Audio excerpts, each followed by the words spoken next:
ebiddizibwawo things that are restored biba bivuddewo were things that were taken away, biba tebiriiwo were not existing, naye nga birina okuddizibwawo that have to be restored olw'entalo because of war, ezaaliwo that the wars that were there ery'obuweereza in the ministry. buno This ministry, wali eryagibwawo these things that were taken away. mu kugibwawo Now in them being taken away, kati ne tufunda we became small. kati bwe twafunda nga tuli watono nnyo When we were in a very small space, naye ng'okwolesebwa kugazi that vision was still large. nga kusukkuluma akafo mwe twali. It was larger than the place that we were in. Lwaki nkubulya ebigambo bino? Why am I telling you these words? Mbikujjukiza I'm reminding you otegeere that you may understand, obikkulirwe that you may be revealed to amaanyi you the ag'okuddizibwawo. power of restoration. Mukama atebazibwe. Praise the Lord. Ffe tweyama bwe tutyo That's what we pledged, nti mu sizoni eno that in this season gye tuyingiddemu that we've entered mu mwaka guno in this very year, 2023 2023, mwaka gwa Mukama. it is the year of the Lord. Kati bwe kuba mwaka gwa Now, Mukama, if it is the year of the Lord, omulabi byayanzibyeko whatever the enemy had stolen from nze me, nyimirira ne nzikiriza Katonda I stand and believe God olw'okuddizibwawo. for restoration of those things. Bwe gaba maka, If it is bwe family, famire, if it was a family, okuddizibwawo. restoration. Bwe gaba magenda If it was a destiny, gange, my destiny, Mukama ogazzaawo. for God to restore it, Mba ntwala eddaala I take a step ery'okukkiriza. of faith. Kati ekyaliwo Now, what happened before? nga tumaze ate okufunda, After going to a very small kubanga space, vision yali nnene, because the vision was very large. kati ne ke twalinawo Now, even what we had at the moment, gamba muliwanaawo nti obadde osigazzaawo kaki tell your neighbor, what do you have left? kaki kwekyekutteko. What is that small thing that you're still holding on to? Twalinawo ke tukyekutteko. We still had something that we were holding on to. Mukama afe basibwe. Praise the Lord. Nga tulina ekizimbe mwe tusabira. We had a building for prayer. Kati ekizimbe kyaffe kye twalina, And the building that we had, kino kye kizimbe, this is a building. inches ntono nnyo kye kikomera kati nga tuli muli. Small inches was the fence, so we're in there. Naye ng'okwolesebwa kunene, But the vision was large. nga kafo kafunda But nnyo. the place was small. Mukama yebazibwe. Praise the Lord. Kati ekigambo ne kijja And the word came. nti ate tumenye na kino kye tukola That ki. let us break what we have now. Ate n'akaliwo nako tukakole kutya. Even the small thing that we had left, we had to put it down. Kati awo ne tufuuka ate balalu. Now there we became crazy. Okay? Kati awo twafuuka bagamba nti bano baali balalusi. Now tell your neighbor, then they became crazy. Kati bwangu ate bugwi ddalu. They just lost it all. Byonna ne kigenda. Now everything was lost. Mukama afe bazibwe. Praise the Lord. Nti ffe tukkiriza Katonda We believe God. nti katujona kano ke tulina And akatono let us even surrender to small thing that we still have. tubeere bayiiya That we become creative olw'okwolesebwa kuno kwe tulina Mukama kwatuwadde okunene, because of the big vision that God has given us. nti ate tusobole kubako bye tuteeka mu aka akatono. Let us be creative and create some things in that very small space. Mu luzungu bakiyita a building something multi-purpose, Okukola okuzimba ekintu nga kisinga ebintu bingi nga kikola ebintu ebyenjawulo. ebyenjawulo. Ne tugamba katumenye We say let's put the building down tukole wansi, that we may work on the lower area, wakiri tubeewo ne basketball wanaaba, that we may have a basketball. for the love of the game, Olw'omukwano for gw'omuzannyo, the love of the game, olw'okwagala omuzannyo, because we have lost something kubanga tulina kye tufiiriddwa, so dear. kye twali twagala ennyo. Let us create something Katubeeko kye tusaawo, where we can come sit, we tusobola okujja ne tutuula worship. ne tusinza. After worship, Bwe tumala okusinza, then we move it away. awo nga bwe tusinzisa tubijjawo. When we have a drama, Bwe tuba tulinawo omuzannyo, it take place. nawo nga Then they gubeerawo, move away. nabo basobola okuvaawo. Says boxing, Bwe babikonde, whatever it is, kyonna kye kiri it takes place. kibeerawo, It's ne gone. bamala ne bavaawo. Tubeere mu space bwe tutyo. Let's be in such a space. Mukama afe bazibwe. Praise the Lord. Njogera ekigambo I'm speaking a word eky'okuddizibwawo of being restored. nga tolina kye weekutteko. When you're not holding on Njogera anything, ekigambo I'm declaring a word eky'okuddizibwawo of being restored wakati mu buswavu. in the midst of shame. Mukama afe bazibwe. Praise the Lord. Wakati mu kweyambula In the midst of being undressed, oli weereere. you're naked. Mukama afe bazibwe. Praise the Lord. Kijiddwawo. Everything has been taken away. Kyekigambo eky'Oluganda kijiddwawo. It has been taken away. N'akasigaddewo Even that small thing that you had left, nako kazi is also gone. Kati baba bagenze. Now everything is gone. Ekigambo eky'Oluganda ekituufu. The right Luganda word. Baba kweze. You've been swept away. Owoyereddwa. You've been swept away. Kabaka weddemu. You're done. Mukama waffe bazibwe. Man. Katonda waffe. Our God. Gwe twogerako mu kifo The kino. one that we declare in this place. Ye Katonda ow'amaanyi. Is a mighty God. Ow'okuzzaawo. The one that restores. Tewali kintu. There is nothing Kyatalinako busobozi kuzzaawo. that it doesn't have the ability to restore. Akawungezi ka leero. This evening, Buli eddoboozi ery'okukkiriza. I want you to listen to a voice of faith. Okukkiriza okuddizibwawo. To a faith of restoration. Okukkiriza nti Katonda akulesewo To olw'ekigendererwa. believe that God has left you for a purpose. Kati olw'ekigendererwa ekyo And for that purpose kyakulekeddewo. that He has left you behind for. Gwe bw'okitegeera If you understand it n'okukkiriza nate and you okuddizibwawo. believe to be Gano restored, amaanyi ge twogerako the power that we are talking about ag'okukkiriza. of faith, Amaanyi the ag'okuddizibwawo. power of restoration, Kati bwe gakutomera. when it comes to you, When it knocks you. bwe gakutomera, Nago gakutomera. when it knocks you, Tulaba abakazi n'abasajja abatomerwa amaanyi ga Katonda we mu see men jawano. and women that were knocked by the power of God Kubayingiza mu magenda to gaabwe. be pushed into their destinies. Ago si maanyi ga muntu yenna. That's not a power of any other man. Ago teri muntu agalina. Nobody has that kind of power. Mukama waffe bazibwe. Praise the Lord. Tulabe Katonda ng'atuzzaawo. We've seen God restore us. Tulabe Katonda ng'agaziya ensalo We've zaffe. seen God enlarge our territories Olw'okukkiriza. because of faith, Okukkiriza okuddizibwawo. allowing to be restored. Gamba muliraanwo. Tell your neighbor Akawungezi ka leero. this evening, Okkiriza Katonda okuzzaawo. are you believing God to restore you?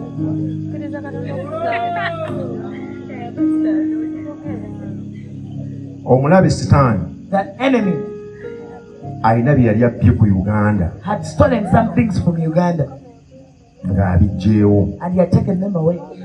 Naye olw'eddaala gye twatwala mu kifo kino, But because of the level that we took in this place, eddaala ery'okukkiriza, a step that we took of faith, Katonda atuwadde akakisa God has given us an opportunity okuzimba kw'ebimu ku ebyo to restore to build some of those things omulabe bye yali abbye that the enemy had stolen ku ggwanga Uganda. from the nation Uganda.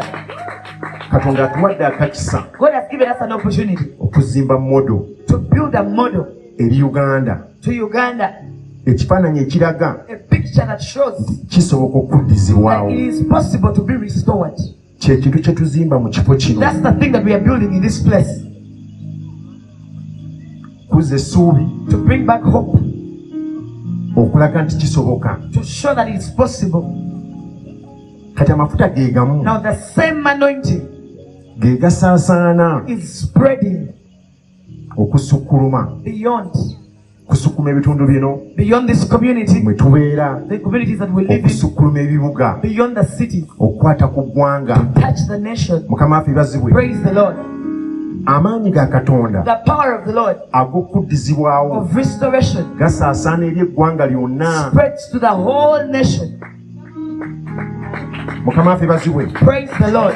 Abantu babiri oba omu Two people or just one, bwe bagonda eddoboozi lya when Katonda. they obey the voice of the Lord, Mukama waffe bazibwe. praise the Lord. Si bangi, Not many, babiri oba omu one or two, ne bawuliriza eddoboozi who hear the voice ne baligondera. and they obey the voice. Katonda asobola okubakozesa God is able to use them okubeera akabonero to be a sign ak'okuddizibwawo. of restoration. Amen. Bye tuzimba mu kifo kino, What we are building in this place, we are building different platforms. tuzimba emyaganya egy'enjawulo, We are building a house of worship tuzimba ennyumba ey'okusinzizaamu where we're going to come mwe tugenda okuba nga tujja and worship the ne Lord tusinza Mukama, and jump for the ne Lord tubuukira Mukama, and shout for the ne Lord. tuleekaanira Katonda. It's also being built. Naye ezimbibwa This is a campus. eno campus, Katonda gy'atuwadde okuzimbako ebintu eby'enjawulo. one that God has given to us to build different things. We are building sports platforms, Tuzimba platforms ebyemizannyo, different disciplines of sports. ebyemizannyo eby'enjawulo. The reason why we are doing that ensonga lwaki tukola ekyo is to give an opportunity to the gifts to kuwa come out. mukisa eri ebirabo okuvaayo Because we know lwa nsonga tutegeera when gifts are raised, nti ebirabo bwe biyimusibwa when gifts are given an opportunity, ebirabo bwe biweebwa omwaganya they create a room. bitonda ekifo. And we have seen God doing just Ate that. tulabe katonda ng'akola ekyo. We have seen kids given scholarships Tulabye abaana baweebwa sikaala to high schools, mu masomero, to universities, mu zi university, just from one platform, okuva ku mwaganya gumu gwokka, basketball platform. basketball, In the last 10 years, mu myaka 10 egiyise. kubanga ebirabo Because gifts, we bivaayo when they come out, ng'ekyandika bwe kigamba like the scripture says, bikuseguliza. they create room for us. Ekyo ekirabo eky'omuzannyo ogwo The gift of that sport kye weekutteko that you're holding on ne to, kivaayo when it comes out, kikuseguliza it creates room for you okufuna scholarship, to get a scholarship, okufuna omulimu, to get a job, kubanga kisukkuluma. because it is beyond. Mukama waffe bazibwe Praise the Lord. ofuna scholarship When you get a scholarship, osoma, you're educated. bw'osoma ofuna skills When you're educated, you get skills ez'okusoma, of ate education, n'ekirabo kyo ng'okirina. and you still have your gifts. Kati ekyo ekirabo kyo kiyinza ofuuka obugabiriza obulamu bwo bwonna. Now your gift can become your provision all Kati your Mukama life. gwe mukisa Now gw'atuwadde that's the blessing that God has given us okuzimba mu kifo to kino. build in this place. Recreation, Kutondawo a place of recreation, ekifo ky'okutonda ebintu, a place where somebody can go ekifo omuntu wasobola okugenda to heal. okuwonyezebwa. Mukama waffe bazibwe. Praise the Lord. Oyinza okubeerayo ng'otabuse, You might be there confused and oyinza okubeera nga bina bikutabuseeko, when there's a lot of trouble, naye ne babawo ekifo and there's a place w'ogenda n'otuulako. where you can go and just sit down. Bakiyita kuwumuza birowoozo, It's called resting kubanga your mind. n'ebirowoozo biwummula, Because even your mind, your thoughts n'omutwe rest. guwummula. Even that mind rests. Ekifo w'oyinza okugendako A place where you can go n'owulira ku mazzi and just gasiga listen. app. Manyi app alina app ze bakola There's apps that are created. ng'osobola oziteekako, You just switch it on amazzi ne gaba nga gayika ga fountain, and naye it nga sounds app. like fountain water, but it's just an app. Manyi waliyo abantu batasobola kwebaka kiro You know, there's people that cannot sleep at night. nga babakoleyo bu app They create an app for them basobole okwebaka. that they might sleep at night. Kati waliyo bu app bwe bakola Now there's apps that are created obeere ng'obuwuliriza that as you listen to them, ebirowoozo bisobole okuva ku bintu ebimu bidde ku your birala. thoughts are diverted from some places to other places. Kati Mukama kyazimba mu kifo kino si Now, app. what God is building in this place is not an Kati app. app eyinza okuvaako, Because an app can switch off. internet eyinza okukyankalana, Internet can be distorted. n'essimu yo bayinza And they ogibba, can even steal your app phone. ne bagiddiramu. And they take the app with it. Kati Mukama kyazimba mu Now kifo what kino God is building in this place, akizimba okuva ku butonde. He's building it from nature. Hey, Ku butonde from nature. Mukama alina ekifo kyazimba eky'obutonde There's a place, a natural place that God is building nga kiki that is His own kuweeramu abaana b'omukisa. for Him to bless His children, Abakulu n'abato young and old. basobola okujja mu kifo ekyo They can come to that place nga famire, as a family ne batasuubirayo agenda bawemula, and they don't expect to hear any vulgar words. ne batasuubirayo agenda balinnyirira, They don't expect anybody to nga disrespect. twali kafuuyo k'abantu kufiiramu. There's no commotion for people to die in. Bazze balamu They come alive ate baddayo balamu nnyo, and they live with more kubanga life bakoleddwako omubiri because they've been ate n'omwoyo gwabwe operated. gukoleddwako. Their spirit and their body. Kyetu Katonda kyakola mu kifo That is kino. what God is doing in this place. Gamba nyo naawe ago maanyi. Tell your neighbor now, that's power. Hey. Manyi abantu b'ensi balina bye bayitaayita amaanyi. Oli n'avuga akamotoka n'agamba ago maanyi. There's things that the world calls power. Driving cars is power. N'azimbayo akayumba They build a n'agamba house nti ago and maanyi. they say that's power. Kati kano ge twogerako ku maanyi ga What we are Katonda. talking about here is the power of Gamba God. we nawo ge g'amaanyi agaddala. Tell your neighbor that's real power. Amaanyi agakola ebintu. Power that works things. Naye bwe bwentunya bamaama Whenever I see mothers, mba ntambula ne ndaba bamaama. as I'm walking around and I see mothers, Mothers. mama, Abakulu abamu. some of them are old. Naye nga bo tebakyafiibwako in a way. They are no longer taken care of. Manyi waliyo ebifo nga bifa ku bato. These places that just take care of the young. Bwe kasita emyaka giyitawo ng'obeera expired. When you grow up, you become expired. Abaana ba Katonda tetubeera expired, tetugwako. We the children of the Lord, we don't expire. Tetulina emyaka gye tukanogera tuweddeko. There's no age limit that you expire. Ffe tetugwako. We don't expire. Abaana b'obwakabaka The children of the kingdom ffe tetugwako. will never expire. Amiina. Amen. So bw'otulaba nga Mukama atuwa omukisa nga tuseka So when you see us, God blessing us, rejoicing and becoming happy, ogamba buganja abo tebakuwaako. yes, those ones don't expire. Tokyewuunya ekyo. Don't wonder. Gamba bwena gwe omu ku abo abatakuwaako. Tell anybody one of the people who don't expire. Neesunga netball. I'm excited about netball. Neesunga okulaba ku bamaama I'm excited about seeing abaali mothers babivaako edda who had left these things a naye long nga nabo time balina ago, ekifo kyabwe and they also have their own place okubakamu to play around, or to pass on some skills oba okubako obukugu bwe bawa abalala, or to build a fan base oba okubeera abawagizi nga bazze kuwagira, nga baakoma dda and already expired, ate nga baakoma dda baali baakoma dda that had taken a long time, maybe in high school, oba nga bakoma mu high school, maybe 30 years ago, oba myaka asatu emabega, maybe 20 years ago. oba 20 emabega. Kyekifo That's the place Mukama kyazimba. that God is building. Kati akozesa baani okizimba? Now who is he using to build that? Akozesa baani okizimba? Gwe mukisa gwe njogerako. That's the blessing I'm talking about. Gwe mukisa gw'atuwadde. That's the blessing that he has given us. Now all the things right now, Kati bino byonna they are in progress. biri mu lugendo, bitambula, bikolwako, They are in progress. bitambula. We are not talking about things which are coming. Tetuli mu kwogera ku bigenda okujja mu maaso, We are talking about things which are happening twogera ku now. bintu ebiri mu kubaawo kati. And the purpose of all the things Era ekigendera kya bino byonna is to win souls. kuwangula myoyo, Souls to the kingdom of God.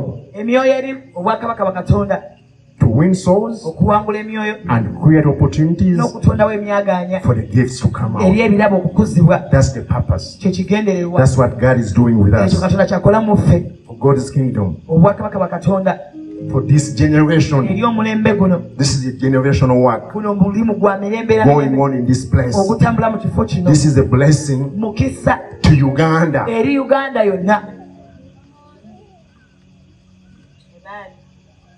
So that's why we chose Okola twasalawo this Comeback Wednesday Comeback Wednesday to always come with a special bulijjo seed okujja n'ensigo ey'enjawulo for this work. eri omulimu guno, And always be reminded ate bulijjo ojjukizibwanga about that special gift, eri ekirabo ekyo ky'enjawulo, special seed ensigo ey'enjawulo, to sow into this project. okusiga mu mulimu guno. It's a godly project. Mulimu gwa bwakatonda, It's heavenly approved. eggulu lyagukakasa. Stamp eri ku mulimu guno The stamp that is upon this project ya ggulu. is of the heaven. Katonda okwekakasa For God nti asobola okuzzaawo, to prove that he can restore, asobola okuzzaawo okuzimba essuubi ly'abantu. he can restore to build the hope of the people. Amiina. Amen. So I want you to get your seed ready Njagala okukwata ensigo yo ogiteeketeeke as we are going to give. nga tugenda okuwaayo.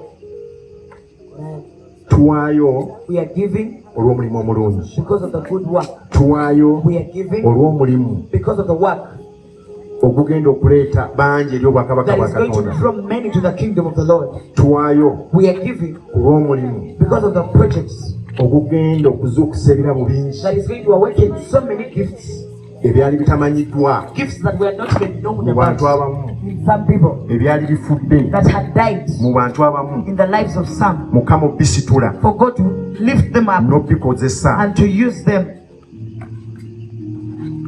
We also give on online. Era ne ku mutimbagano tuwaayo. Man, I think I'm going to ask Sarah or Emma to come and explain that part, ngenda kusaba musumba Emma Jaji nyera katundu wako the part for online giving. okuwaayo okw'oku mutimbagano. I think we can give both on with mobile money. So okuwaayo ku mobile money. Kama yebazibwe. Praise the Lord. Mobile money Mobile money, ne Airtel money tuwaayo MTN mobile money, Airtel money, we give tuwaayo ne ku check, so giwaayo ku kanisa, like straight to the Equity account. osobola okuwaayo butereevu okugenda mu account y'ekkanisa mu Equity Bank. Now this is how you can give using MTN. Ngoyagala okuwandiika wansi Engeri gy'otuwaayo okukozesa MTN if you have writing somewhere. or dialing a *165 Dial *165 *4 star nya star 4 hash. star nya hash. Kati awo bajja kuleetera code They will give you a code. oteekemu Equity Bank. The code that you put is Equity Bank. Kigambo kiba kimu Just put one word. tokyawula. Don't separate it. It's Equity Bank. Kati As one word. bajja kusaba reference number. They'll ask for a reference number. Eri 00 It is 00 30 30 42. 00 asatu anamubiri. Awo ng'oteekamu ssente zo There you just enter your oba money ekimu eky'ekkumi or your tithe n'oyingizaamu pin. and then you put the pin. That's how easy it is. Ekyo kiri ekyangu. Airtel money Airtel money. era odayiringa star 185 star 4 You dial star 185 star 4 star 9 star 9 hash. hash. Kati bo bajja kusaba business name. Bajja kusaba erinnya lya business. Awo ojja kuteekamu 24 Awo nsaamu 24 72 nsaamu 2 47. 47. Projector musobola n'okiteekayo waggulu. Projector guys, you can put that information up. Reference number Reference number eringa gye baakusayo ku MTN like the one they ask for them to 0030 42 00 asatu anamubiri. nga oteekamu amount of money Put the amount ng'oteekamu ne code pin number yo. and your pin code. Yeah, that's how we can give on our different platforms. Engage tuwala ku kibaganya sekijawo. And we believe God will bless you. Yatukiza mukama ajja kukumukisa. Yeah, even Equity Bank app oba ng'olina app Oba yaayo olina app ya Equity Bank. ologinga in You just log in n'ogenda ku goods and and services you go to goods and services. n'olyoka oteeka till number baba bajja kusaba till number For them they ask for a till number. naye yemu gyogenda gituteekamu 00 This is the same 00 30 asatu 42 and then you put the amount. n'ossaamu omuwendo. So those details you can also find them on our WhatsApp page. Ebyo bajjekatisa kwebiri. Or you can come to any leader if you want more details. Also ogendeyo omukulembeze nawe bataga ebisingawo. Come about omukisa. God bless you. Amen. Amen. Let us stretch out our hands and bless Tukolere emikono gyaffe tusabire obwayo. our offerings. Father God, we thank you Kitange tukwebaza for the seeds we have sown. olw'ensigo ze tusize. We bless them. Tuziwa We omukisa. cover them with your blessing. Tuzibikako n'omukisa gwo. Father God, we pray for a return, Kitange tutusaba okutuzikizibwa. shaken together, Okisukulibwa. running Nga over. kikulukuta kya Let there be a multiplication leka wabeewo okulusibwamu. of what has been given today. Kwekisibwaweddwayo I olwaleero. pray for a blessing Nsabye omukisa. on the hands of those who have been able to Ku ngalo give. z'abo abasobodde okuwaayo. And Father God, I pray Era kitange that nsabye even those who are not able to give this n'abo evening, abasobodde okuwaayo kawugezi k'olwaleero they'll be provided for. banaagabirirwa. In Jesus' Mu name, linnya erya Yesu. in Jesus' name, I send out a blessing Nsindika omukisa to their families eri amaka and gaabwe their households. n'amayumba gaabwe. In Jesus' name I Mu pray. linnya erya Yesu nsabye. Amen. Amiina. Amen. Amen. Hallelujah. Amen. Hallelujah. Amen. Amiina. Mukama mulungi. God is good. Kama Katonda mulungi Our nnyo. God is so good. You know, omulabi bw'aba ng'alina ebintu ebimu by'ababbye, When the enemy has stolen some things, akussa mu kifo ekyennyonta, he puts you in a place of thirst. akussa mu kifo ekyokunafuwa, He puts you in a place of weakness nga tolina maanyi. without power. Tolina maanyi kukkiriza, You don't have the power to believe. toba na maanyi kusanyuka, You don't have the power to rejoice. toba na maanyi kusaba, You don't have the power to pray. toba na maanyi kusuubira. You don't have the power to expect. Ye omulaba ekifo ekyo mw'aba akwagala. That's the place where the enemy wants you. Naye Katonda waffe But our God alina amaanyi has power okugabirira ennyonta yo to provide for your thirst mu ddungu. in the desert. Kati ffe Katonda gwe twogerako Now wano the God that we're speaking about alina amaanyi has power okuzza amaanyi, amagumba g'amaanyi, to energize your bones, amagumba go gazzaamu amaanyi, to energize your bones, okuyimirira nate, that you may stand again, okutambula nate. that you may walk again.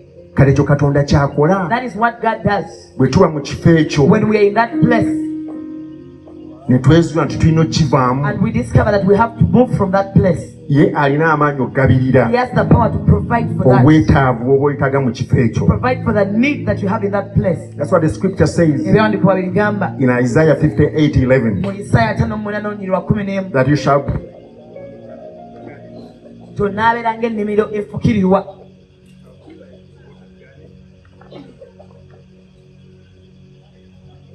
You shall be like a watered garden n'abeera ng'ennimiro efukirirwa and like a spring of water whose waters do not fail. era ng'ensulo y'amazzi ng'amazzi gaayo tegalemererwa. That's what he turns you into. ekyo kyakufuula. That's what the scripture says. ebyawandiikibwa bigamba Like a watered garden. obeera ng'ennimiro efukirirwa. You know, when the garden misses water, omanye ennimiro webanga ebulwamu amazzi terina mazzi it doesn't look good. eba terabika bulungi. Everything dries up. buli kimu kikala. The flowers dries up. ebimuli bikala. The grounds dries up. ettaka likala. There is no life to it. tewali bulamu mu lyo. That's what happens to us kyekitubaako when we are sitting in that place of brokenness, bwe tuba tutudde mu kifo ky'obumenyefu, in that place of lack, mu kifo ky'okubulwa, when you are lacking joy, ng'obulwa essanyu, when you are lacking happiness, nga tolina kusanyuka mu ggwe, when you are lacking hope, nga tolina ssuubi, you are dried up. okazibwa, Okamulwa. you're dried up. Kati Katonda waffe Now our God yalina amaanyi okukuzzaawo has the power to restore you. obweyamu bwe His pledge bwe kufukirira is to water you ng'ennimiro. like a garden. Agamba nti gwesobola okulabika ng'ennimiro He says yempukirire. that you can look like a garden that is being watered. Okuddizibwawo kwo Your restoration bwe kuli kwekwata Mukama is dependent on you y'okufuuka obugabirizi bwo. looking at God as your provision. That's what the scripture says. Ekyawandiikibwa bwe kigamba The Lord will guide you continually, Mukama anaakuguluŋŋamyanga ntagira, satisfy your soul in drought, amatize emmeeme eyo mu kyeya, and strengthen your bones. era ananyweza amagumba go. You shall be like a watered garden Onaabeera ng'ennimiro and like a efukirirwa, spring of water era nga ensulo y'amazzi whose waters do not fail. ng'amazzi gaayo tegalemererwa. Katonda waffe omutonzi waffe, Our Creator and our God, ebintu bye bya lujegere, His things are like a chain. byo bisigala biroolinga, They are continuous. tebiyimirira. They don't stop. Fenaffe atuwa obusobozi He also gives us the ability okubaako bye tutonda, to create some things, naye bikoma. but they have an end. Atuwa n'amagezi, And He gives us the wisdom, ne tusima n'amazzi, and we dig wells, ne tugagaba mu mayumba. and we spread it into homes. Kati obusobozi bwaffe Now that's the ability that we have, naye gasalibwako, but it is also limited. era bayinza okugamba And they can tell you nti amazzi gagenze, that there's no water, kubanga yagassaawo obusobozi bwe because the one that placed it there, his ability bukoma, is limited. gaddako It comes back tegavaako. and then it goes. Kyekisinga okuneewuunyisa That is what amazes me the mu most maanyi ga Katonda. about the power of God. Wansi wano Down here, tulinawo ensulo, we have springs. buli wembirayo wansi Whenever I am down there, nyongera okutya Katonda, I continue to reverence ate God, ayongera okuneewuunyisa. and He continues to amaze me. Gavaawa gye gatakoma, Where is that water coming from where there is no limit or end?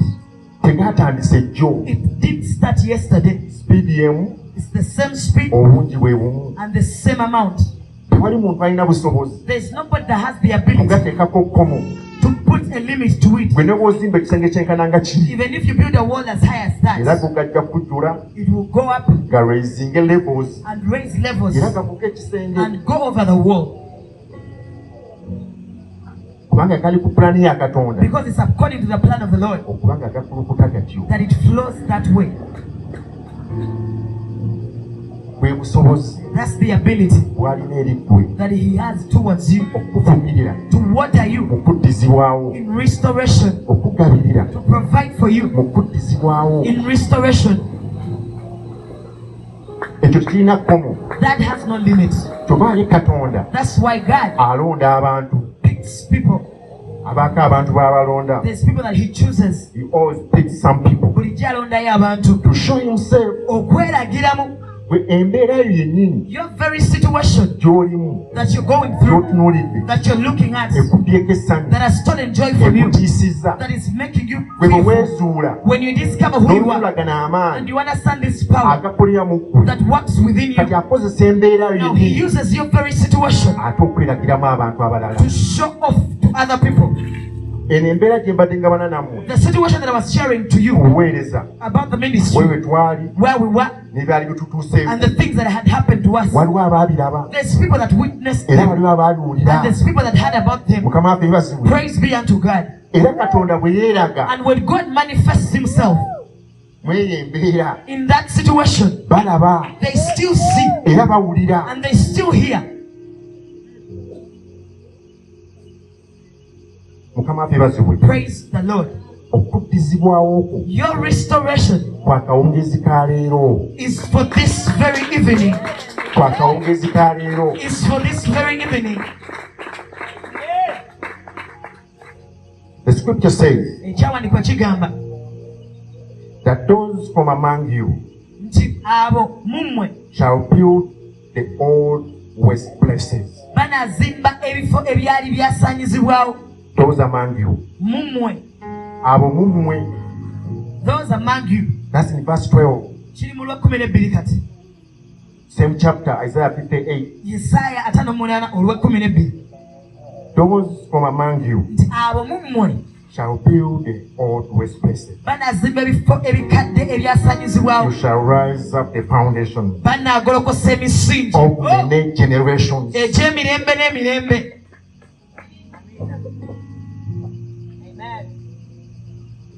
They shall raise foundations Banaagolokosa emisingi of many generations. egy'emirembe emingi. Katonda bw'akozesa embeera yo When God uses your situation, agikozesa n'azimba he uses it and builds, si kweragira mu kukoma kwabo abaliwo waabo. not just to show himself in the people around you.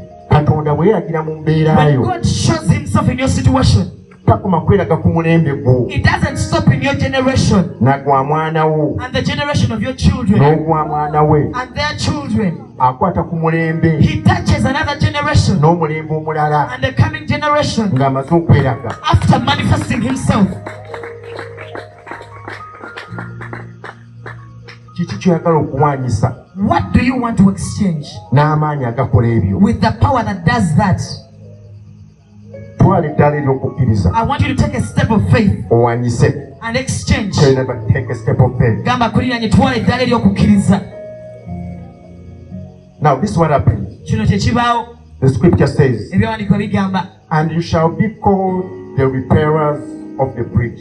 munaayitibwa abaterezi b'entindo, abazzaawo entindo. You shall rise foundations of many generations. Munaagolokosa emisingi gy'emirembe And you mingi. shall be called the repairer of the bridge. Era munaayitibwa ababazzaawo The restorer ekyamenyebwa, of streets to dwell in. abazzaawo enguudo z'okubeeramu.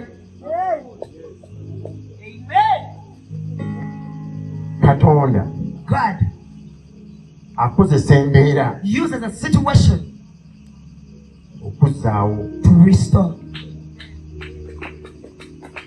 Katonda God asobola okukolera mulembe can work in a generation ogumukkiriza that believes him okukola bino to do these things.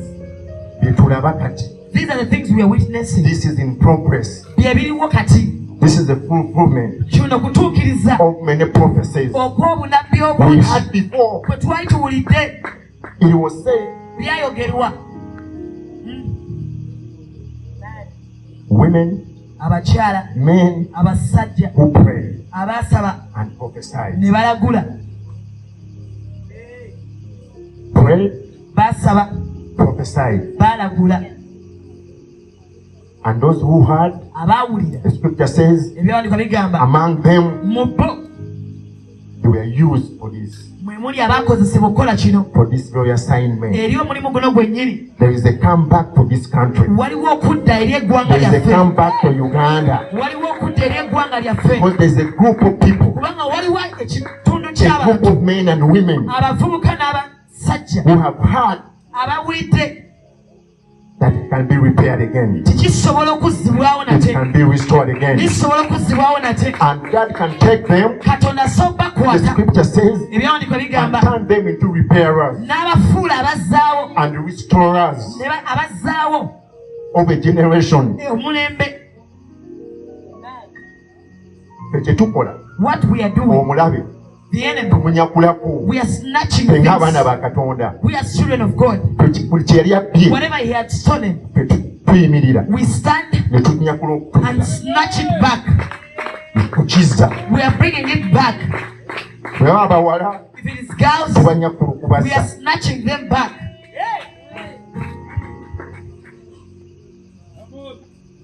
Baba abalenzi. If it is boys, Tubanyakula okubassa. we snatch them back. Tetuzza mulembe. We are restoring a generation. Tetuzza magenda. We are restoring a destiny. Amagenda agali mu nteekateeka ya A Katonda. destiny that is within the plans of the Lord.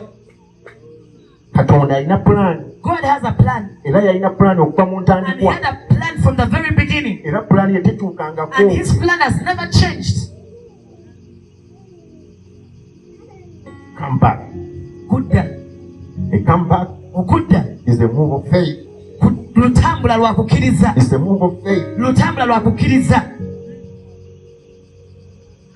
that I believe Nti nzikiriza. I can be restored again. Nkyasobola okuzzibwawo nate. I was digging, Nali nnima but I can stop naye nsobola so that okulekeraawo. I can be picked up again. Nsobola okusitulwa nzikizibwe At mu my kintu. lowest, Okuviira ddala wansi I gye can be ndi. picked up again. Nsobola okuzzibwayo ne nteekawo At my waggulu. lowest, Okuva wansi gye I ndi. can call on Nsobola the okukoowoola name of the Lord erinnya lya Mukama and be saved. ne ndokolebwa. At the lowest moment Wansi ddala gye for ndi. Uganda, Eri we Uganda can still stand, tukyasobola okuyimirira call on the name ne of the Lord tukowoola erinnya lya Mukama. for Uganda to be saved Uganda again. neerokolebwa nate. For this generation to be saved Eri omulembe again. guno kulokolebwa nate. That's what the Bible talks about. Bayibuli kyeyogerako About Abraham, ku Ibulayimu, the faithful omwesigwa Abraham. Ibulayimu In Hebrews 11:8. mu Bebulaniya essula 11:8. This is really beautiful. Kino kiwoomu, This is really beautiful. kiwoomu. Come back. Okudda, Come back. okudda It's a step. ddala It's a move lutambula of faith. lwa kukkiriza. That's what the scripture says. Ebiwandiiko bigamba By faith, olw'okukkiriza Abraham obeyed Ibulayimu yagonda when he was called to go out to the place bwe yayitibwa ogenda mu kifo which he would receive an inheritance. gye yalina okufunira obusika. He had to go to the place. And you know what's so amazing? Omanye ekyewunyiza, You know what the scripture says? omanye ebiwandiiko kye bigamba, He didn't know the place. n'ekifo yali takimanyi. That's what faith means. Ekyo okukkiriza kye kutegeeza. But he was called Naye yayitibwa to move out of one place ave mu kifo ekimu to go to another place agende mu kifo to ekirala receive his inheritance. okutwala obusika bwe.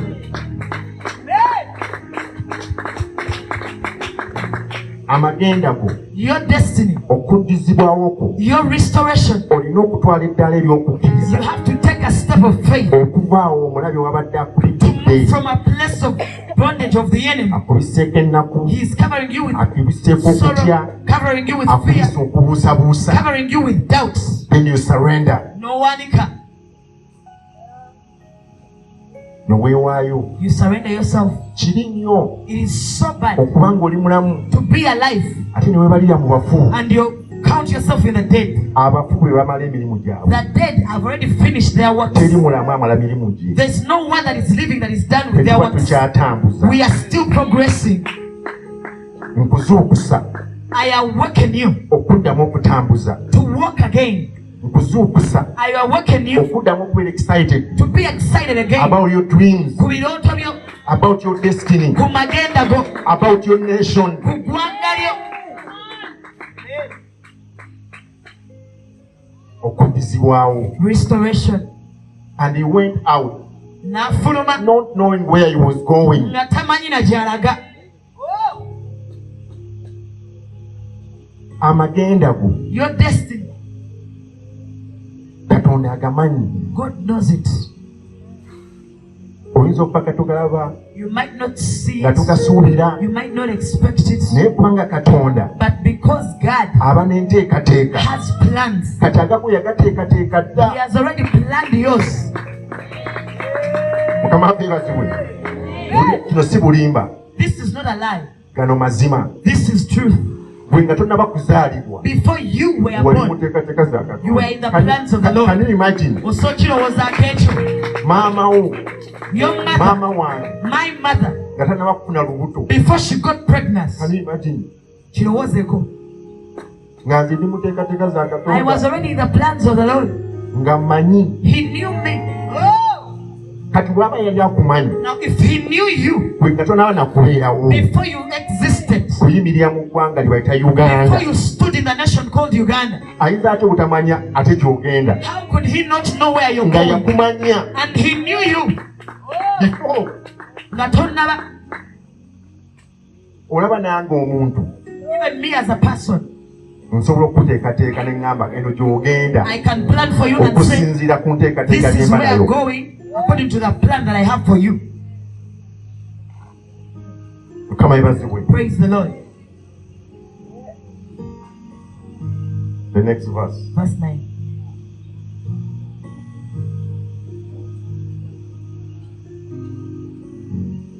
Hallelujah. Ebuze. Omwenda. Verse 9. By faith, Olw'okukkiriza. let me read for you. By faith, Olw'okukkiriza. he dwelled in the land of promises, Yabeerera mu nsi ey'ekisuubizo as in a foreign country, nga mu nsi engwira, dwelling in tents with Isaac ng'abeera mu weema ne Isaaka and Jacob, ne Yakobo, the heirers with him of the promise. abasika wamu naye ab'ekisuubizo. Verse 10. Olw'ekkumi. This is really beautiful. For he waited Kubanga yalindirira for the city which has foundation, ekibuga ekirina emisingi, whose builder ng'omuzimbi waakyo and maker era omukozi is God. ye Katonda. Yalindirira He waited ekifo, for a city, a place. yalindirira He waited ekibuga, for a city, ng'omuzimbi w'ekifo ekyo, and the builder of that place, omuzimbi w'ekibuga ekyo the builder of that city, nga si mulala yenna not any other man okugyako Katonda. but God.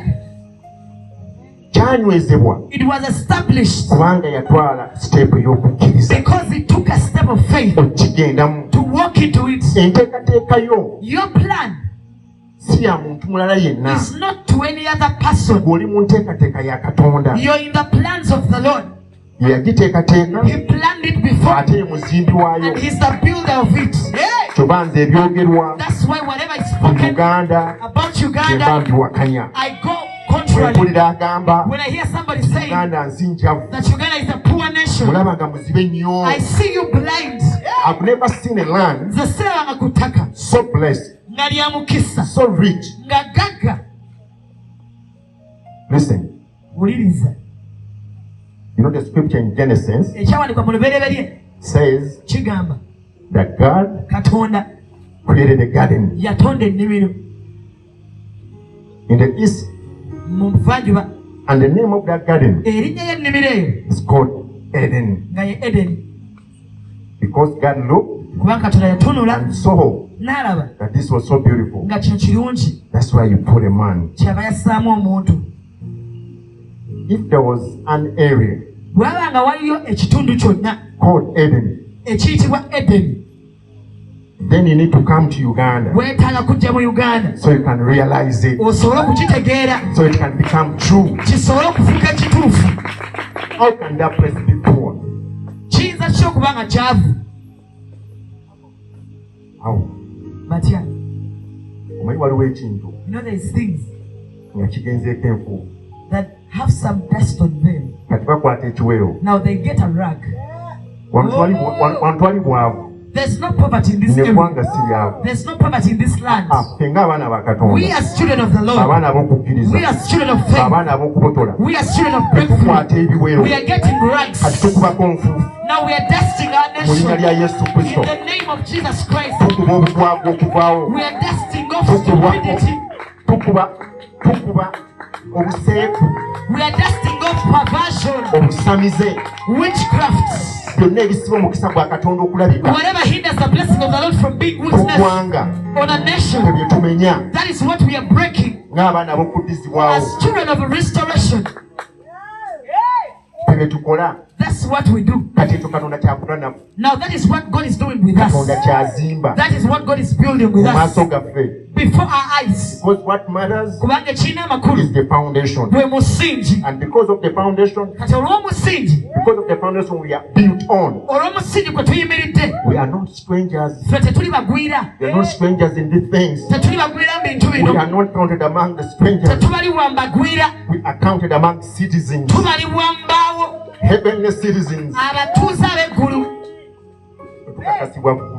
We are affirmed by heavens. We are approved. Omanyi ffe ggulu ekakasa amagenda gaffe. It is the heavens that approve our destiny. Tuba nti olumu tuyinza okwogera That's why sometimes we speak kati things. atamanyi bintu bino Now, to one that doesn't know these things, atabibibbulirwanga one that has not been revealed olumu of, abeera offended. sometimes they are offended. N'agamba tuyinza otya okukyogera And they're like, how can you say that? nti eggwanga gagga si lyavu. That this nation is rich, not poor. And they get offended Ne banyiiga because of their wrong thinking. olw'endowooza yaabwe enkyamu. Their thinking Endowooza is yaabwe not heavenly. si ya ggulu.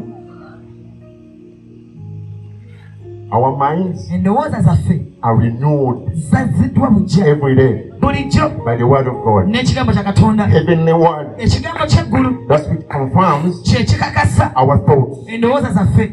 That's why we can stand Kyova tusobola and okuyimirira confess ne tuwatula that we are rich, nti tuli bagagga not poor. si baavu. And it has a seal, Ate kirinako envumbo, heavenly seal. envumbo y'eggulu. Tegetusaawo. That's what we We place. are not weak Ffe tetuli banafu, but strong. tuli b'amaanyi.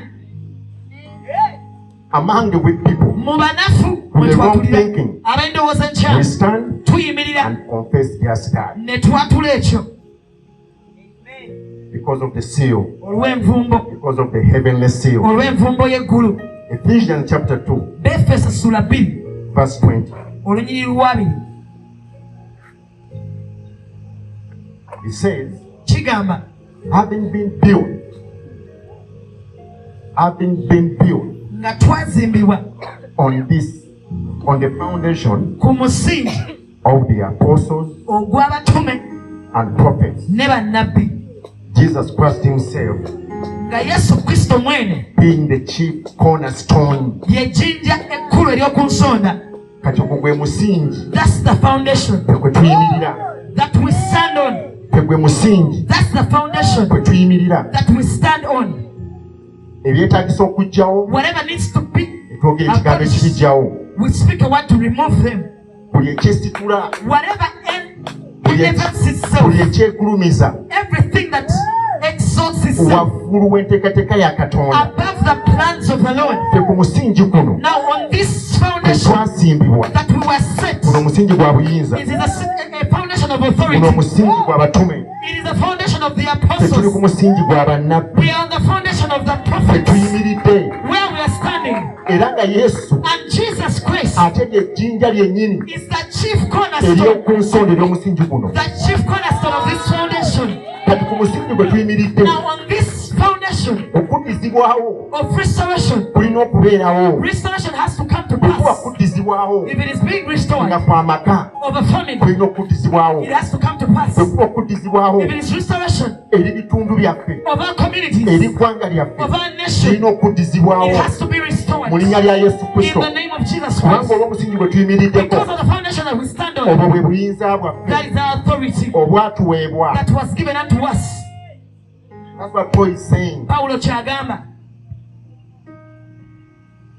Oli ku musingi ki? what foundation are you standing on? Oli ku musingi ki? What foundation are you standing on? Ani akutegeerera?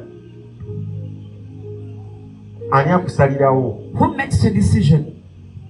Ani ayogera mu magenda go? Who is speaking in your destiny? Ani ayogera ku lw'okuddizibwawo? Who speaks for your restoration? Obwesigwe bubuliwa? Where is your trust? Ani gwe weesize? Who are you trusting? Amaanyi ga Katonda The power of the Lord ag'okuddizibwawo over restoration weegali, is available gakola, and it is working.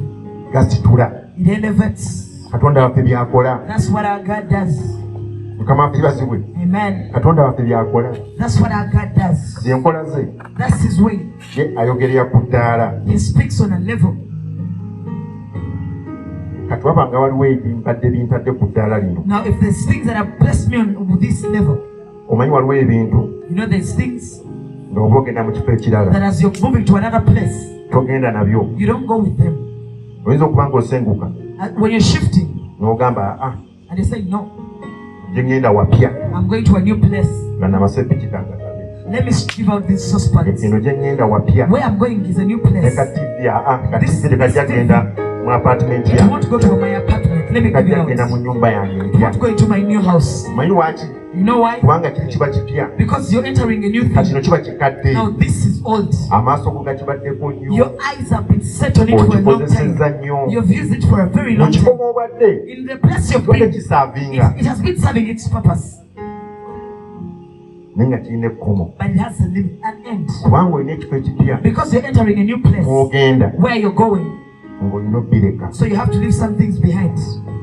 tebikolera They no longer work for you. mu kifo ky'ogendamu The place that you're entering olw'okuddizibwawo for your restoration, olw'amagenda go. because of your destiny, Obimanyi by'olina okuleka. you know the things that you're supposed to leave behind. Akawungeezi ka leero This very evening, by'olina okuwanyisiganya the things that you have to exchange olw'amaanyi for the power agakolera mu ggwe, that works within you, olw'amaanyi for the power agali ku musingi that guno. is upon this foundation.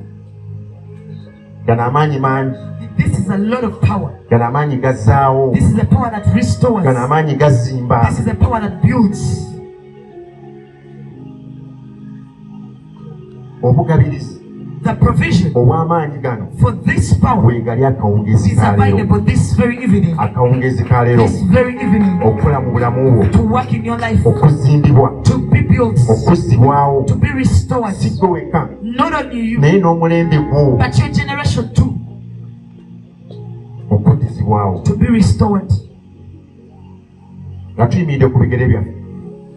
Let's stand on our feet.